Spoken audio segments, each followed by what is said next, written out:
Dr. Sarah adjusted her fuzzy bunny slippers and yawned as she walked down the corridor of Research Station 7. The coffee maker in her quarters had broken again, and she desperately needed caffeine before starting her shift in the xenobiology lab.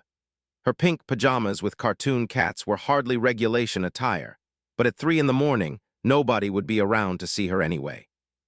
The station hummed quietly around her, its artificial gravity keeping her feet planted firmly on the deck plates.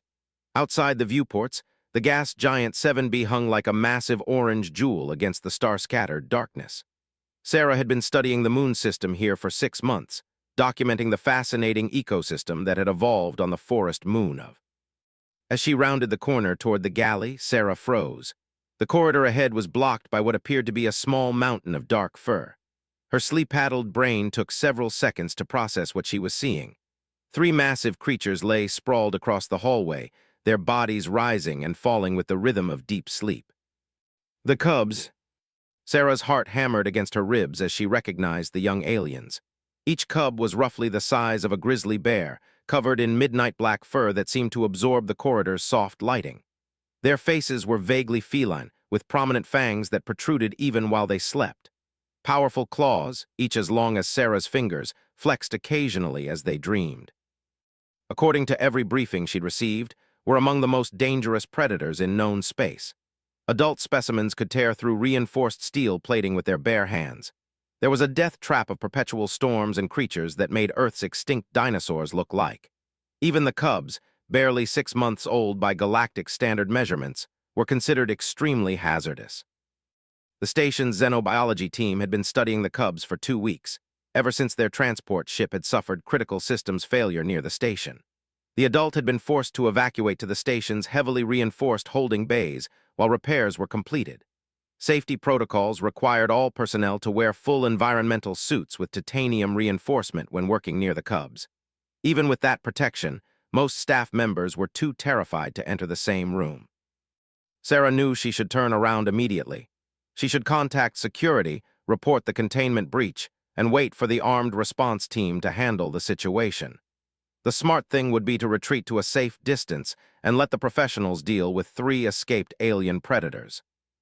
Instead, she found herself studying the sleeping cubs with scientific curiosity. Their positioning was interesting. Rather than spreading out territorially as most predators would, they had arranged themselves in a tight cluster, with the smallest cub nestled between the 2 larger ones.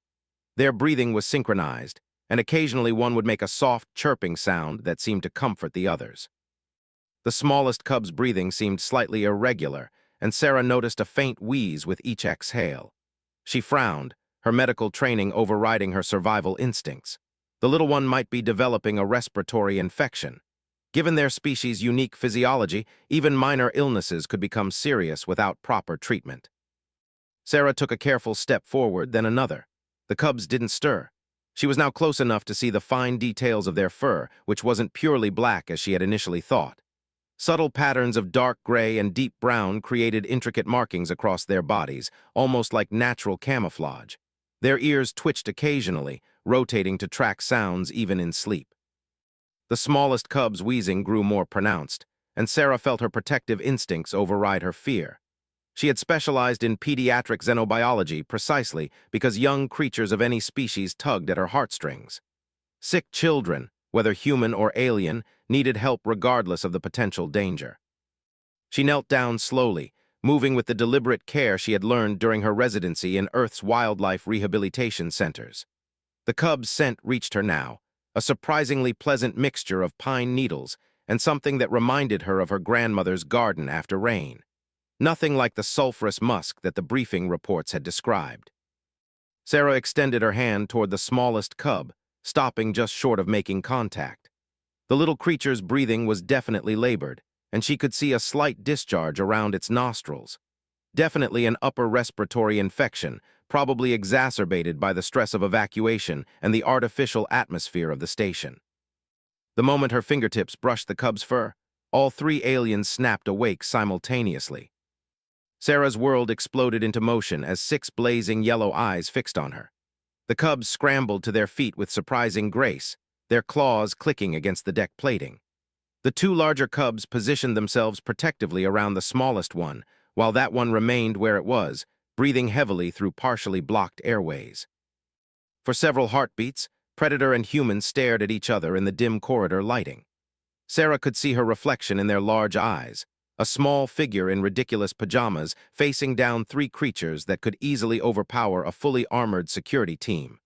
Her rational mind screamed at her to run, but her legs seemed to have forgotten how to function. The largest cub took a step toward her, its head tilted in what might have been curiosity. Its mouth opened slightly, revealing those impressive fangs, but no sound emerged. Instead, it began making a soft, rumbling noise, almost like purring but deeper and more complex. The smallest cub responded with a similar sound, though its breathing difficulties made the vocalization choppy and strained. Sarah realized she was listening to a conversation of sorts, though she had no idea what they might be discussing, possibly whether she represented a threat, or perhaps simply whether she might have food. Very slowly, Sarah lowered herself into a sitting position on the corridor floor. She had learned long ago that appearing smaller and less threatening often helped when dealing with frightened animals, and despite their fearsome reputation, these were still young creatures in an unfamiliar environment. The cubs watched her settle onto the deck with obvious interest. The largest one approached cautiously, its nostrils flaring as it caught her scent. When it was close enough that Sarah could have reached out and touched its nose, it sat down and continued its rumbling purr.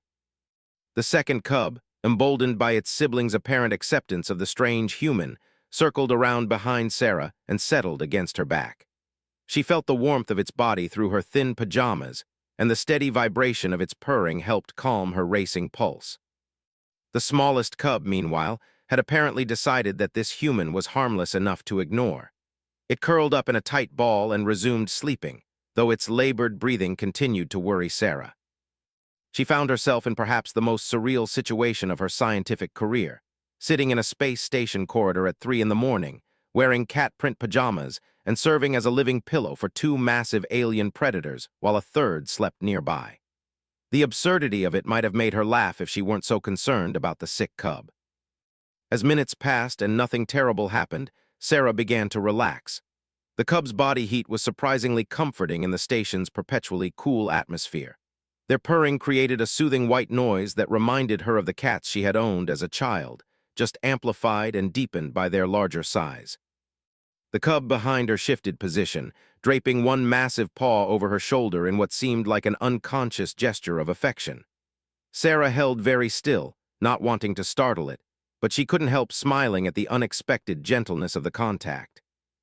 She began to understand why the cubs had chosen this particular corridor for their unauthorized excursion. It was one of the quieter sections of the station, away from the constant traffic of the main thoroughfares. The lighting was dimmed for the night cycle, creating a peaceful atmosphere that probably reminded them of twilight on there. Most importantly, the environmental controls here maintained a slightly higher humidity level than other areas, which would help the smallest cub breathe more easily. They weren't lost or confused, Sarah realized. They were intelligent enough to find the most comfortable available shelter. The fact that it was outside their assigned quarters suggested they found their official accommodations either uncomfortable or somehow threatening. A soft chime echoed through the corridor as the station's communication system activated. Sarah tensed, knowing that someone must have discovered the cubs were missing from their quarters. Soon this peaceful moment would be shattered by security teams and containment protocols. "Doctor to the bridge immediately," came the crisp voice of Commander Martinez.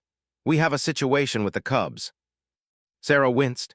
She should respond, should explain what had happened and where the cubs were. Instead, she found herself reluctant to disturb the sleeping aliens. The smallest cub's breathing had actually improved since settling down in this location, and all three seemed genuinely peaceful for the first time since arriving on the station. The communication system chimed again. "All personnel be advised that 3 cubs are missing from containment. Do not approach if encountered. Contact security immediately." The irony wasn't lost on Sarah. Here she was, cuddling with the supposedly dangerous escapees while the rest of the station went into lockdown mode. The cubs showed no sign of aggression or distress. If anything, they seemed more relaxed now than in any of the previous observations recorded by the research team. The cub leaning against her back shifted again, this time settling more comfortably against her side. Its purring intensified, and Sarah felt a wave of drowsiness wash over her. The sound was hypnotically soothing, and the warmth of the alien's body heat was making her eyelids heavy. She knew she should stay alert, should be ready to react if the situation changed. But exhaustion from her interrupted sleep cycle and the strange peacefulness of the moment combined to make staying awake increasingly difficult. Her head began to nod as the cub's synchronized purring lulled her towards sleep.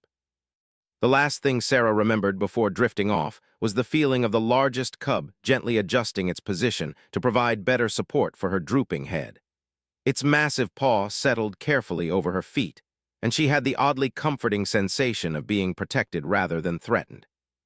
When the security team finally traced the cubs to Corridor 7 Alpha, they found a scene that every protocol in their training manuals. 3 of the galaxy's most feared predators lay peacefully arranged around a sleeping human in pink pajamas, their bodies forming a protective circle around her small form. The cubs' eyes tracked the approaching officers with calm interest, but none of them made any move to leave their chosen guardian. Dr. Sarah slept on, completely unaware that her unconscious trust had begun to bridge a gap between 2 species that had never successfully coexisted before. Sarah woke to the sensation of rough, warm tongues systematically cleaning her face. Her eyes fluttered open to find 3 sets of golden orbs staring down at her with what could only be described as concern. The smallest cub was perched carefully on her chest, its breathing noticeably clearer than the night before, while its siblings flanked her on either side like living bookends. The events of the previous night came flooding back as Sarah became fully aware of her situation. She was lying on the deck of Corridor 7 Alpha, using one cub's massive paw as a pillow, while another had somehow managed to drape its tail across her legs like a blanket. The metallic taste in her mouth suggested she had been breathing recycled air for too long, and her back ached from sleeping on the hard deck plating. "Good morning to you too," Sarah whispered to the cub on her chest, earning a pleased rumble in response. The little one's nose was clear now, and its breathing sounded much stronger. Whatever respiratory infection had been troubling, it seemed to have improved dramatically overnight. The sound of approaching footsteps echoed through the corridor, accompanied by the distinctive whir of security equipment being powered up. Sarah sighed, knowing their peaceful interlude was about to end. The cubs heard it too, their ears swiveling toward the sound with alert interest. "Remember, minimum force only," came Commander Martinez's voice from around the corner. "Doctor's life may depend on how we handle this." Sarah wanted to laugh at the assumption that she was in danger, but she understood the commander's perspective. According to every xenobiology textbook ever written, she should have been torn apart hours ago. The fact that she was still breathing, much less uninjured, probably seemed impossible to anyone who hadn't experienced the cub's gentle nature firsthand. The security team rounded the corner in perfect formation, their heavy combat armor gleaming under the corridor's lights. Energy weapons powered up with threatening hums as they took in the scene before them. Sarah could see her reflection in their mirrored visors, a disheveled woman in ridiculous pajamas surrounded by alien predators who appeared to be grooming her. "Doctor, remain perfectly still," Commander Martinez commanded through his suit's external speakers. "We're going to extract you from this situation." The largest cub lifted its head from where it had been nuzzling Sarah's hair and fixed the security team with a steady stare. Its expression wasn't threatening, exactly, but there was an unmistakable intelligence behind those golden eyes. It seemed to be evaluating the newcomers, determining whether they represented a threat to its chosen human. "Actually, Commander," Sarah said carefully, not wanting to startle anyone, "I think there might be a misunderstanding here. The cubs aren't holding me hostage. They're just sleeping in the corridor because their quarters are probably too uncomfortable." The smallest cub chose that moment to demonstrate Sarah's point by stretching leisurely and settling back down across her midsection with a contented sigh. Its behavior was so completely at odds with the security team's expectations that several officers visibly relaxed their weapon grips. "Doctor, you've been missing for 6 hours," Commander Martinez replied, though uncertainty had crept into his voice. "These creatures are classified as extremely dangerous. They could attack at any moment." Sarah carefully sat up, supporting the smallest cub as it adjusted its position to remain in contact with her. The other 2 cubs repositioned themselves to flank her, their massive forms creating an imposing barrier between her and the security team. To an outside observer, it might have looked like a protective formation, and Sarah was beginning to suspect that's exactly what it was. "Commander, with all due respect, I think our classification system might need some adjustment," Sarah said, gently scratching behind the smallest cub's ear and earning a pleased purr. "These aren't mindless predators. They're intelligent, social creatures who happen to find their assigned accommodations inadequate." The security team exchanged uncertain glances. Their training had prepared them for dealing with escaped monsters, not what appeared to be oversized house cats bonding with a researcher in bunny slippers. Dr. James Harrison, the station's chief, pushed through the ranks of security officers with his usual academic eagerness. His eyes widened as he took in the scene, and Sarah could practically see his scientific mind racing to process the implications. "Fascinating," he murmured, completely ignoring the potential danger as he approached the group. The protective formation, the obvious bonding behavior, the complete lack of aggression despite being cornered by armed personnel. "Doctor, how exactly did you accomplish this?" Sarah shrugged, causing the cub on her lap to readjust its position with a sleepy grumble. "I didn't do anything special. I just treated them like any other young animals who might be scared and sick." "Sick," Dr. Harrison's attention immediately focused on the smallest cub. "You observed symptoms of illness." "Upper respiratory infection," Sarah confirmed. "This little one was having trouble breathing last night. The humidity level in this corridor seems to have helped, though. Listen to how much clearer its breathing is now." Dr. Harrison activated his medical scanner, approaching slowly with his hands visible and non-threatening. The cubs watched him with interest but showed no signs of alarm. When he was close enough to take readings, the largest cub actually shifted position to give him better access to its smallest sibling. "Remarkable," Harrison breathed as he reviewed the scanner data. "You're absolutely right about the respiratory inflammation, but it's responding well to the environmental changes. How did you know their specific atmospheric requirements?" "I didn't," Sarah admitted. "I just figured any young mammalian species would benefit from higher humidity when fighting off infection. It's basic veterinary medicine." The smallest cub had closed its eyes and was purring loudly as Sarah continued scratching behind its ears. The sound was so obviously one of contentment that even the most paranoid security officer couldn't interpret it as threatening. Commander Martinez slowly powered down his weapon, though he kept it ready for immediate use. "Doctor, can you safely separate yourself from the cubs? We need to return them to their quarters and conduct a proper medical evaluation." The cubs seemed to sense the change in the human's intentions. The two larger ones moved closer to Sarah, effectively pinning her in place with gentle but insistent pressure. Their message was clear. She wasn't going anywhere without them. "I don't think they want to go back to their quarters," Sarah observed. "And honestly, I can't blame them. Those containment cells were designed for dangerous specimens, not frightened children." Dr. Harrison nodded thoughtfully. The psychological impact of imprisonment could indeed be traumatic for such intelligent creatures. "Doctor, you seem to have established an unprecedented rapport with them. Would you be willing to serve as a liaison while we develop more appropriate accommodations?" Sarah looked down at the three cubs who had somehow claimed her as their own personal human. The smallest one opened one golden eye and gazed up at her with such obvious trust that her heart melted completely. These weren't monsters to be contained and studied. They were children who needed comfort and care while their family dealt with an emergency situation. "I suppose I could stay with them for a while," she said, trying to sound professional despite the fact that she was making the offer while wearing pajamas and being used as a pillow by alien predators. "But we need to set up proper accommodations, somewhere that feels safe and comfortable, not like a prison cell." The cubs seemed to understand that a decision was being made about their future. All three focused their attention on Sarah with an intensity that made her slightly uncomfortable.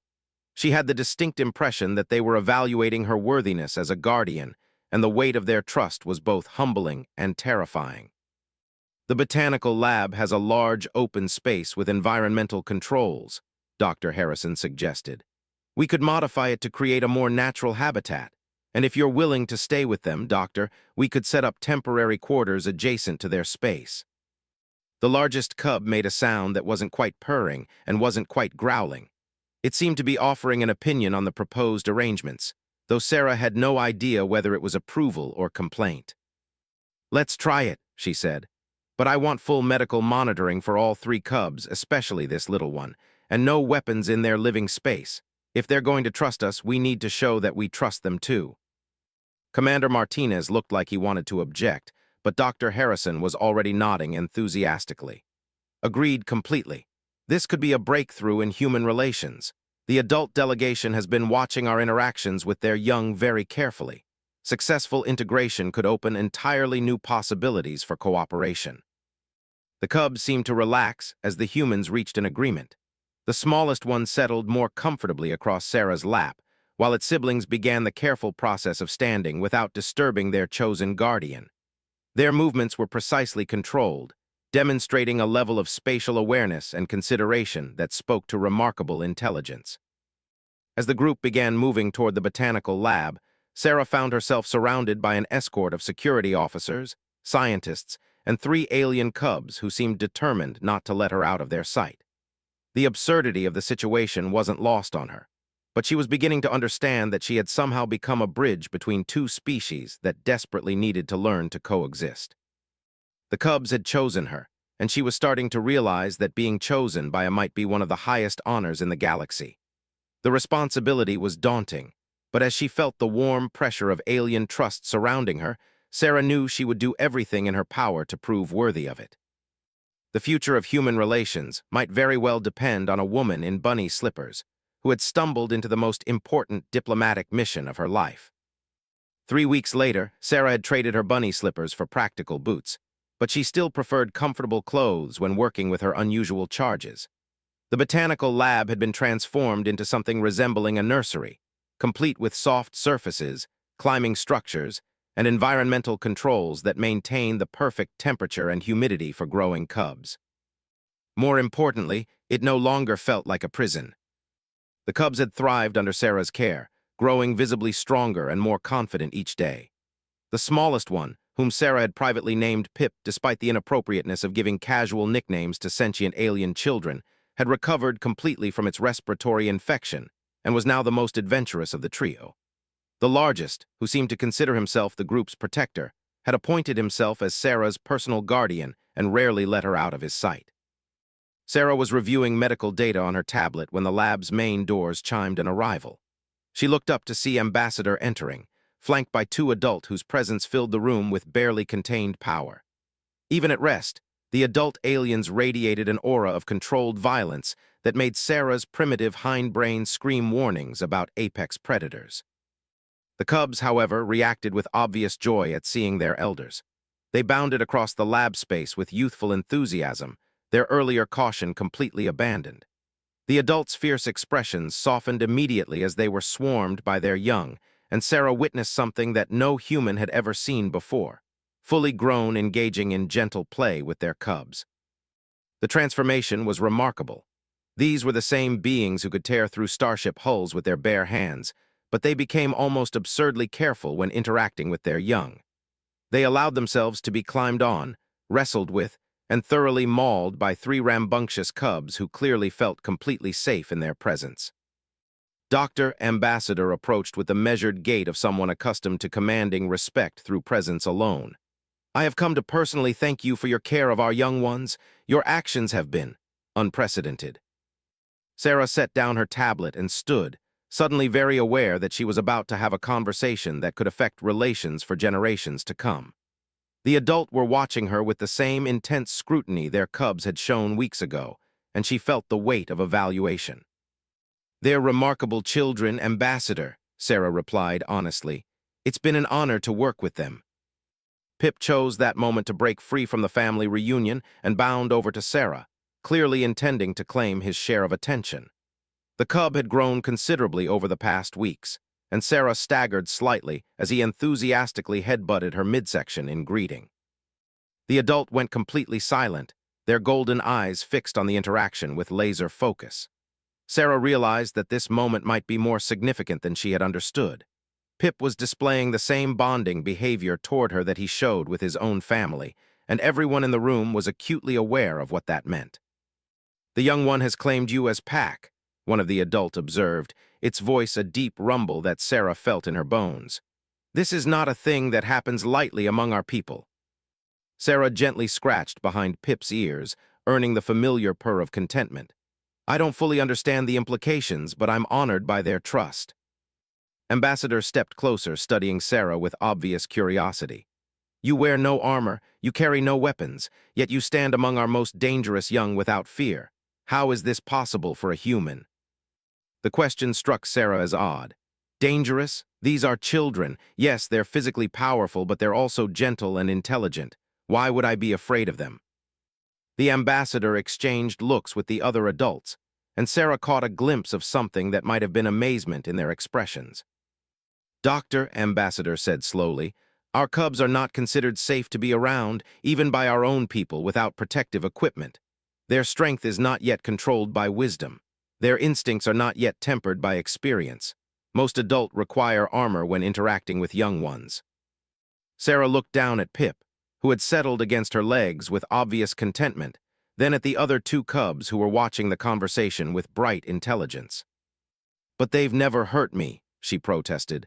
Not even accidentally. They're incredibly careful about their strength when they interact with me. The largest cub, as if understanding the conversation, approached and very gently placed one massive paw on Sarah's shoulder. The gesture was clearly meant to be comforting, and the precise control required to touch her without causing injury was evident in every muscle of the young alien's body. Extraordinary, breathed the other adult. They modify their behavior instinctively to accommodate your fragility. This level of adaptation usually takes years of training to achieve. Dr. Harrison, who had been quietly observing from his workstation, approached the group with barely contained excitement. Ambassador, if I may suggest, this might represent a fundamental breakthrough in our understanding of development. The cub's ability to adapt their behavior patterns to interact safely with other species could be a crucial factor in future cooperation. Ambassador nodded thoughtfully. Indeed. Doctor, would you be willing to accompany us when we return to our leadership council would benefit greatly from observing these interactions firsthand. Sarah felt her world shift. The offer was unprecedented. Humans had never been invited to visit which was considered too dangerous for any other species to survive. The political implications alone were staggering. I would be honored, she said, then looked down at the three cubs who had become such an important part of her life. But only if the cubs want me to come. Pip immediately began purring and rubbing against her legs, clearly voting in favor of the proposal. His siblings approached and added their own obvious approval, creating a chorus of alien contentment that filled the lab. The adult watched this display with what Sarah was beginning to recognize as their version of amazement. The cubs' unanimous acceptance of her was apparently even more significant than she had realized. The young ones have made their preference clear, Ambassador observed. Doctor, you have accomplished something that our greatest scientists believed impossible. You have formed a true pack bond with cubs while remaining completely unmodified and unprotected. This suggests possibilities for our peoples that we had never considered. Over the following days, Sarah found herself at the center of a whirlwind of diplomatic activity. The news that a human had successfully bonded with young spread quickly through both governments, generating excitement and concern in equal measure. There were briefings to attend, security protocols to establish, and cultural sensitivity training to complete. Through it all, the cubs remained her constant companions, seeming to sense that significant changes were approaching and becoming increasingly protective of their chosen human. The night before departure, Sarah sat in the modified lab space that had become home for all of them. The cubs were arranged around her in their familiar protective formation, but their usual playfulness was subdued. They seemed to understand that tomorrow would bring changes, though Sarah wasn't sure they fully grasped the magnitude of what lay ahead. We're going to meet your family, Sarah told them softly, earning attentive looks from all three. Your real family are you excited? Pip chirped softly and pressed closer to her side. The largest cub placed a gentle paw across her feet, while the middle sibling settled against her back. Their message was clear. Wherever they went, they intended to go together. Sarah realized that she was about to embark on the adventure of a lifetime, serving as humanity's first ambassador to one of the galaxy's most formidable species. The responsibility was enormous, the potential consequences far-reaching, and the dangers very real. But as she sat surrounded by alien children who trusted her completely, Sarah felt ready for whatever challenges lay ahead. She had learned that the most powerful force in the universe wasn't advanced technology or superior firepower. It was the simple act of treating others with compassion and respect, regardless of their species or origin. The cubs had chosen her not because she was the strongest or human available, but because she had seen frightened children instead of dangerous predators. That choice had opened doorways that no amount of traditional diplomacy could have achieved. As Sarah drifted off to sleep surrounded by her unusual family, she wondered what other impossible things might become possible when beings chose to trust instead of fear. Tomorrow would bring new worlds and new challenges, but tonight she was exactly where she belonged, protecting and protected by those who had chosen to love her. The future of two species rested in the hands of a woman who had wandered into history wearing pajamas and bunny slippers, guided by nothing more than basic kindness and a willingness to see potential friends instead of enemies. Sometimes, Sarah reflected drowsily, the most important revolutions began with the smallest gestures of trust. In her dreams that night, she flew among the stars with three young at her side, opening doorways to possibilities that neither species had ever dared to imagine.